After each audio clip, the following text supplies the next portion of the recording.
بسم اللہ الرحمن الرحیم الحمدللہ والصلاة علی اہل اما بعد۔ مومنین کرام، نبی کریم صلی اللہ علیہ وآلہ وسلم کے ایک نئے فرمان کے ساتھ حاضر خدمت ہیں۔ آقا فرماتے ہیں للمومن علی المومن سبعۃ حقوق واجبۃ من اللہ عز وجل۔ اللہ رب العزت کی طرف سے ایک مومن کے حق میں دوسرے مومن پر 7 واجب حق ہیں، یعنی ایک مومن پر جو دوسرے مومن بھائیوں کے حقوق ہیں وہ 7 حقوق ہیں جو اللہ نے واجب کیے ہیں۔ پہلا حق مومن بھائی کا کیا ہے کہ الاجلال له فی عینہ، یعنی اس کی نگاہ میں مومن کی عظمت ہو، عزت ہو، احترام ہو، یہ پہلا حق ہے۔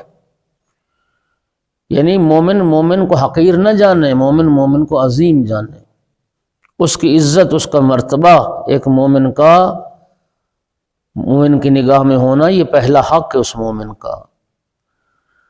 دوسرا فرمایا والود له فی صدرہ، اپنے سینے میں اس مومن بھائی کے لیے محبت رکھے، اپنے بھائی کی محبت اپنے سینے میں محسوس کرے۔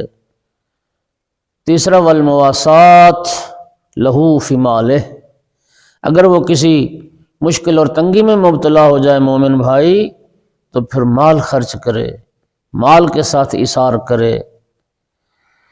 اگلا حق وَأَن يُحَرِّمَ غِیبَتَهُ، اس کے گلے کو، اس کے بارے میں بدگوئی کو، اس کی غیبت کو وہ حرام جانے۔ اگلا حق ہے اَن يَعُودَهُ فِي مَرَضِهِ، اگر برادر ایمانی بیمار ہو جائے تو پھر اس کی عیادت کو جائے۔ یہ ایک مومن کا حق ہے دوسرے اہل ایمان پر کہ بیمار مومن بھائی کی عیادت کے لیے جائیں۔